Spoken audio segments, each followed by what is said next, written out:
श्रीनागस्तोत्रम् अगस्त्यश्च पुलस्त्यश्च वैशम्पायन एव च सुमन्तो जैमिनिश्चैव पञ्चैते वज्रवारकाः मुनेः कल्याणमित्रस्य जैमिनेश्चापि कीर्तनात् विद्युदग्निभयं नास्ति लिखितं गृहमण्डला अनन्तो वासुकिः पद्मो महापद्मश्च तक्षकः कुलीरः कर्कटः शङ्खश्चाष्टौ नागाः प्रकीर्तिताः यत्राहि शायी भगवान् यत्रास्ते हरिरीश्वरः भङ्गो भवति वज्रस्य तत्र शूलस्य का कथा अगस्त्यश्च पुलस्त्यश्च वैशम्पायन एव च सुमन्तो जैमिनिश्चैव पञ्चैते वज्रवारकाः मुनेः कल्याणमित्रस्य जैमिनेश्चापि कीर्तनात् विद्युदग्निभयं नास्ति लिखितं गृहमण्डला अनन्तो वासुकिः पद्मो महापद्मश्च तक्षकः कुलीरः कर्कटः शङ्खश्चाष्टौ नागाः प्रकीर्तिताः यत्राहि शायी भगवान् यत्रास्ते हरिरीश्वरः भङ्गो भवति वज्रस्य तत्र शूलस्य का कथा अगस्त्यश्च पुलस्त्यश्च वैशम्पायन एव च सुमन्तो जैमिनिश्चैव पञ्चैते वज्रवारकाः मुनेः कल्याणमित्रस्य जैमिनेश्चापि कीर्तनात् विद्युदग्निभयं नास्ति लिखितं गृहमण्डला अनन्तो वासुकिः पद्मो महापद्मश्च तक्षकः कुलीरः कर्कटः शङ्खश्चाष्टौ नागाः प्रकीर्तिताः यत्राहि शायी भगवान् यत्रास्ते हरिरीश्वरः भङ्गो भवति वज्रस्य तत्र शूलस्य का कथा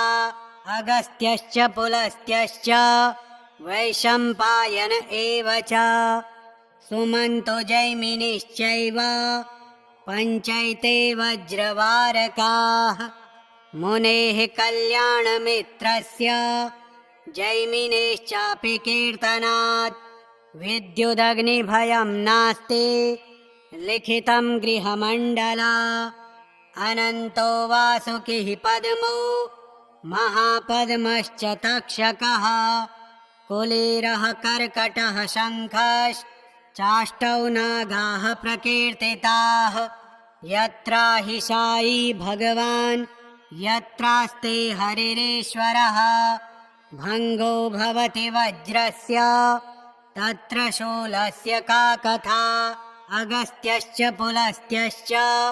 वैशम्पायन एव च सुमन्तो जैमिनिश्चैव पञ्चैते वज्रवारकाः मुनेः कल्याणमित्रस्य जैमिनेश्चापि कीर्तनात् विद्युदग्निभयं नास्ति लिखितं गृहमण्डला अनन्तो वासुकिः पद्मो महापद्मश्च तक्षकः कुलीरः कर्कटः शङ्खश्चाष्टौ नागाः प्रकीर्तिताः यत्राहि शायी भगवान् यत्रास्ते हरिरीश्वरः भङ्गो भवति वज्रस्य तत्र शूलस्य का कथा अगस्त्यश्च पुलस्त्यश्च वैशम्पायन एव च सुमन्तो जैमिनिश्चैव पञ्चैते वज्रवारकाः मुनेः कल्याणमित्रस्य जैमिनेश्चापि कीर्तनात् विद्युदग्निभयं नास्ति लिखितं गृहमण्डला अनन्तो वासुकिः पद्मो महापद्मश्च तक्षकः कुलीरः कर्कटः शङ्खश्चाष्टौ नागाः प्रकीर्तिताः यत्राहिशायी भगवान् यत्रास्ते हरिरीश्वरः भङ्गो भवति वज्रस्य तत्र शूलस्य का कथा अगस्त्यश्च पुलस्त्यश्च वैशम्पायन एव च सुमन्तु जैमिनिश्चैव पञ्चैते वज्रवारकाः मुनेः कल्याणमित्रस्य जैमिनेश्चापि कीर्तनात् विद्युदग्निभयं नास्ति लिखितं गृहमण्डला अनन्तो वासुकिः पद्मो महापद्मश्च तक्षकः कुलीरः कर्कटः शङ्खश्चाष्टौ नागाः प्रकीर्तिताः यत्राहिशायी भगवान् यत्रास्ते हरिरीश्वरः भङ्गो भवति वज्रस्य तत्र शूलस्य का कथा अगस्त्यश्च पुलस्त्यश्च वैशम्पायन एव च सुमन्तु जैमिनिश्चैव पञ्चैते वज्रवारकाः मुनेः कल्याणमित्रस्य जैमिनेश्चापि कीर्तनात् विद्युदग्निभयं नास्ति लिखितं गृहमण्डला अनन्तो वासुकिः पद्मो महापद्मश्च तक्षकः कुलीरः कर्कटः शङ्खश्चाष्टौ नागाः प्रकीर्तिताः यत्राहिशायी भगवान्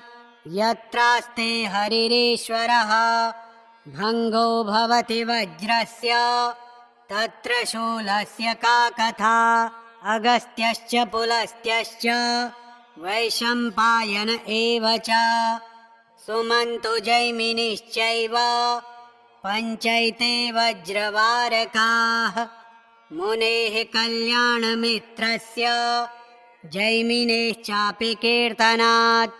विद्युदग्निभयं नास्ति लिखितं गृहमण्डला अनन्तो वासुकिः पद्मो महापद्मश्च तक्षकः कुलीरः कर्कटः शङ्खश्चाष्टौ नागाः प्रकीर्तिताः यत्राहिशायी भगवान् यत्रास्ते हरिरीश्वरः भङ्गो भवति वज्रस्य तत्र शूलस्य का कथा अगस्त्यश्च पुलस्त्यश्च वैशम्पायन एव च सुमन्तु जैमिनिश्चैव पञ्चैते वज्रवारकाः मुनेः कल्याणमित्रस्य जैमिनेश्चापि कीर्तनात् विद्युदग्निभयं नास्ति लिखितं गृहमण्डला अनन्तो वासुकिः पद्मो महापद्मश्च तक्षकः कुलीरः कर्कटः शङ्खश्चाष्टौ नागाः प्रकीर्तिताः यत्राहिशायी भगवान् यत्रास्ते हरिरीश्वरः भङ्गो भवति वज्रस्य तत्र शूलस्य का कथा अगस्त्यश्च पुलस्त्यश्च वैशम्पायन एव च सुमन्तु जैमिनिश्चैव पञ्चैते वज्रवारकाः मुनेः कल्याणमित्रस्य जैमिनेश्चापि कीर्तनात् विद्युदग्निभयं नास्ति लिखितं गृहमण्डला अनन्तो वासुकिः पद्मो महापद्मश्च तक्षकः कुलीरः कर्कटः शङ्खश्चाष्टौ नागाः प्रकीर्तिताः यत्राहिशायी भगवान् यत्रास्ते हरिरीश्वरः भङ्गो भवति वज्रस्य तत्र शूलस्य का कथा अगस्त्यश्च पुलस्त्यश्च वैशम्पायन एव च सुमन्तु जैमिनिश्चैव पञ्चैते वज्रवारकाः मुनेः कल्याणमित्रस्य जैमिनेश्चापि कीर्तनात् विद्युदग्निभयं नास्ति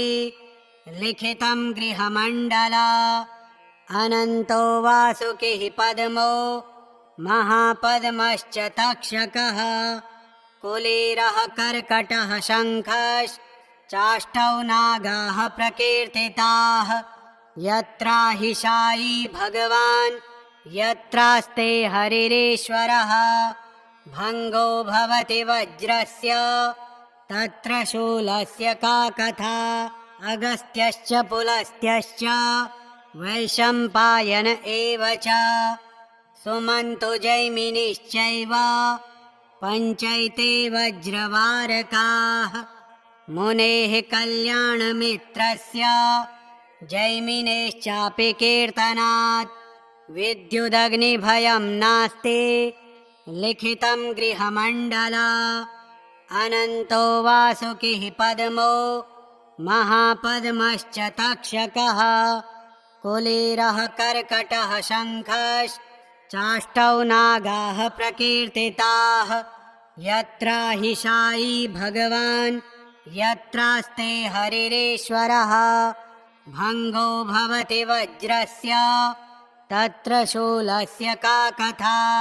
अगस्त्यश्च पुलस्त्यश्च वैशम्पायन एव च सुमन्तु जैमिनिश्चैव पञ्चैते वज्रवारकाः मुनेः कल्याणमित्रस्य जैमिनेश्चापि कीर्तनात् विद्युदग्निभयं नास्ति लिखितं गृहमण्डला अनन्तो वासुकिः पद्मो महापद्मश्च तक्षकः कुलीरः कर्कटः शङ्खश्चाष्टौ नागाः प्रकीर्तिताः यत्राहिशायी भगवान् यत्रास्ते हरिरीश्वरः भङ्गो भवति वज्रस्य तत्र शूलस्य का कथा अगस्त्यश्च पुलस्त्यश्च वैशम्पायन एव च सुमन्तु जैमिनिश्चैव पञ्चैते वज्रवारकाः मुनेः कल्याणमित्रस्य जैमिनेश्चापि कीर्तनात् विद्युदग्निभयं नास्ति लिखितं गृहमण्डला अनन्तो वासुकिः पद्मो महापद्मश्च तक्षकः कुलीरः कर्कटः शङ्खश्चाष्टौ नागाः प्रकीर्तिताः यत्राहिशायी भगवान् यत्रास्ते हरिरीश्वरः भङ्गो भवति वज्रस्य तत्र शूलस्य का कथा अगस्त्यश्च पुलस्त्यश्च वैशम्पायन एव च सुमन्तु जैमिनिश्चैव पञ्चैते वज्रवारकाः मुनेः कल्याणमित्रस्य जैमिनेश्चापि कीर्तनात् विद्युदग्निभयं नास्ति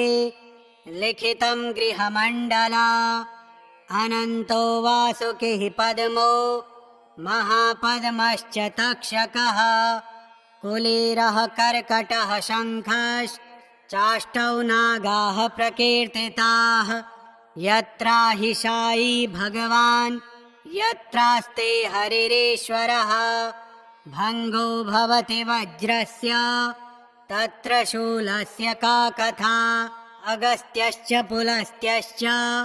वैशम्पायन एव च सुमन्तु जैमिनिश्चैव पञ्चैते वज्रवारकाः मुनेः कल्याणमित्रस्य जैमिनेश्चापि कीर्तनात् विद्युदग्निभयं नास्ति लिखितं गृहमण्डला अनन्तो वासुकिः पद्मो महापद्मश्च तक्षकः कुलीरः कर्कटः शङ्खश्चाष्टौ नागाः प्रकीर्तिताः यत्राहिशायी भगवान् यत्रास्ते हरिरीश्वरः भङ्गो भवति वज्रस्य तत्र शूलस्य का कथा अगस्त्यश्च पुलस्त्यश्च वैशम्पायन एव च सुमन्तो जैमिनिश्चैव पञ्चैते वज्रवारकाः मुनेः कल्याणमित्रस्य जैमिनेश्चापि कीर्तनात् विद्युदग्निभयं नास्ति लिखितं गृहमण्डला अनन्तो वासुकिः पद्मो महापद्मश्च तक्षकः कुलीरः कर्कटः शङ्खश्चाष्टौ नागाः प्रकीर्तिताः यत्राहिशायी भगवान् यत्रास्ते हरिरीश्वरः भङ्गो भवति वज्रस्य तत्र शूलस्य का कथा अगस्त्यश्च पुलस्त्यश्च वैशम्पायन एव च सुमन्तो जैमिनिश्चैव पञ्चैते वज्रवारकाः मुनेः कल्याणमित्रस्य जैमिनेश्चापि कीर्तनात् विद्युदग्निभयं नास्ति लिखितं गृहमण्डला अनन्तो वासुकिः पद्मो महापद्मश्च तक्षकः कुलीरः कर्कटः शङ्खश्चाष्टौ नागाः प्रकीर्तिताः यत्राहिशायी भगवान् यत्रास्ते हरिरीश्वरः भङ्गो भवति वज्रस्य तत्र शूलस्य का कथा अगस्त्यश्च पुलस्त्यश्च वैशम्पायन एव च सुमन्तो जैमिनिश्चैव पञ्चैते वज्रवारकाः मुनेः कल्याणमित्रस्य जैमिनेश्चापि कीर्तनात् विद्युदग्निभयं नास्ति लिखितं गृहमण्डला अनन्तो वासुकिः पद्मो महापद्मश्च तक्षकः कुलीरः कर्कटः शङ्खश्चाष्टौ नागाः प्रकीर्तिताः यत्राहिशायी भगवान् यत्रास्ते हरिरीश्वरः भङ्गो भवति वज्रस्य तत्र शूलस्य का कथा अगस्त्यश्च पुलस्त्यश्च वैशम्पायन एव च सुमन्तो जैमिनिश्चैव पञ्चैते वज्रवारकाः मुनेः कल्याणमित्रस्य जैमिनेश्चापि कीर्तनात्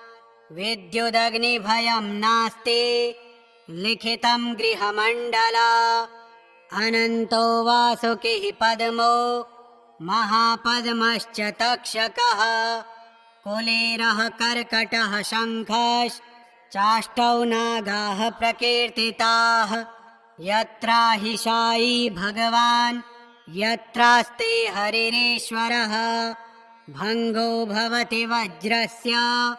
तत्र शूलस्य का कथा श्रीनागस्तोत्रम् श्रीनागदेवार्पणमस्तु। ॐ श्रीनागदेवताभ्यो नमः।